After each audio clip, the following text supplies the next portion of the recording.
diet na tapnon mamenggakat mesem to'y hariga tumamdag kakadin sa bunga inggit bangluna tapnon samit tabanglom sayupet kida yan tanain kari ngas katungkal na ito'y biyagamalmes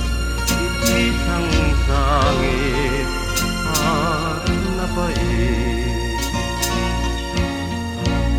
ngem no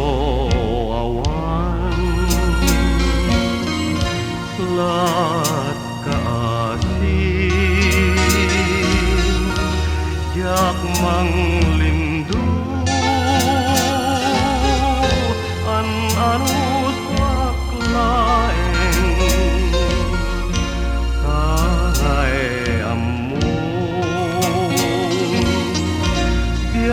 ko patin ngasik sikalat ingkarig ngay ayaten tumamdag kakadin